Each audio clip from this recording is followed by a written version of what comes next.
Hai guys, jumpa kembali dengan saya Nur Fitriadin di akun Noer Blessed. Kiranya melalui video yang diunggah oleh akun ini boleh menjadi berkat bagi setiap kita. Terus dukung perkembangan akun ini dengan cara like, comment, share, and subscribe untuk mendukung perkembangan akun ini ke depan. Di dalam video kali ini saya mengajak kita untuk mengingat kembali bagaimana Yahya Waloni dipanggil oleh Tuhan, dipanggil Sang Pencipta ketika beliau sedang berkhotbah yang kedua kalinya di Makassar ya. Dan sangat viral berita ini. Dan kalau kita mengingat kembali apa yang Yahya Waloni lakukan terhadap orang-orang Kristen, bahkan terhadap Tuhan Allah yang disembah oleh orang Kristen, ini merupakan titik awal bagaimana Yahya Waloni meninggalkan dunia ini menurut pandangan saya. Mari sebelum kita jauh membahas bagian ini, saya mengajak kita beberapa tahun yang lalu mengingat kembali apa yang dikatakan oleh Yahya Waloni, dan bagi saya itu merupakan bentuk menantang Tuhan. Mari kita simak video berikut ini. Kamu kok bawa-bawa nama Yesus? Dia balas lagi sama saya, ini lucu-lucu memang seringkali.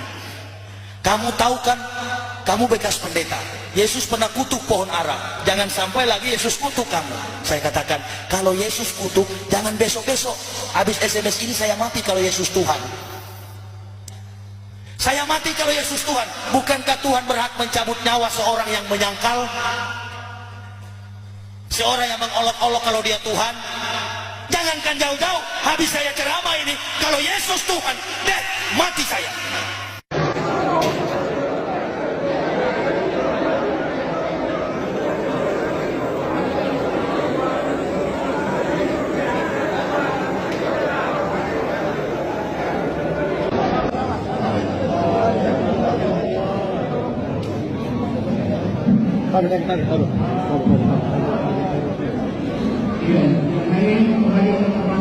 Ini mau diambil di kantor rumah sakit. Ada kandinya masjid. Ada yang kandinya masjid. Aku dia ngambil kepalanya, karena tak bisa.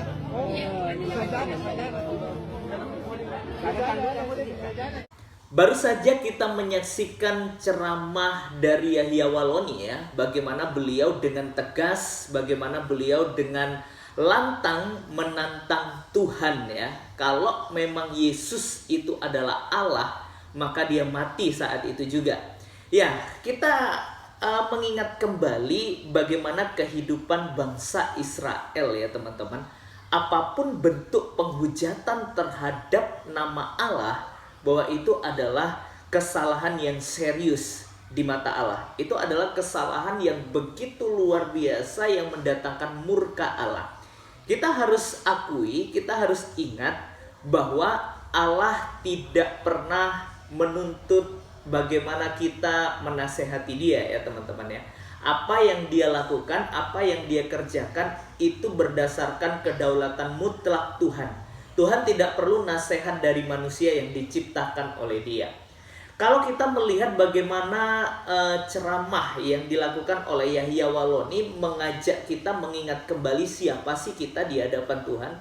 Kita tidak lebih daripada debu tanah yang dicipta oleh Tuhan. Bagaimana mungkin orang atau manusia yang dicipta oleh Allah itu menentang penciptanya? Wah, itu adalah sesuatu yang kurang ajar buat saya. Mari saya mengajak kita untuk membuka Imamat 24 ayatnya yang ke-15. Alkitab mencatat, engkau harus mengatakan kepada orang Israel begini.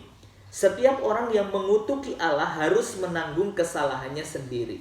Kita harus ingat bahwa ketika kita mengutuki Allah, ketika kita menghujat Allah, berarti resiko ditanggung penumpang gitu ya teman-teman ya. Ditanggung sendiri, bukan ditanggung oleh orang lain. Dan lebih jelas lagi dalam Keluaran 22 ayat yang ke-28, janganlah engkau mengutuki Allah dan janganlah engkau menyumpahi seorang pemuka di tengah-tengah bangsamu. Ini peraturan tegas bagi umat pilihan Allah, bagi bangsa Israel, supaya mereka apapun yang mereka kerjakan jangan sampai mereka mengutuki Allah. Karena apa? Kesalahan itu ditanggung oleh mereka sendiri, ditanggung oleh pribadi, setiap pribadi yang mengutuk Allah. Maka dari itu teman-teman, dari hal ini kita belajar bahwa jangan pernah sedikit pun mengungkapkan sesuatu yang tidak baik kepada pencipta kita. Itu ya teman-teman, pelajaran penting dari apa yang sudah terjadi ya terhadap Yahya Waloni tentunya.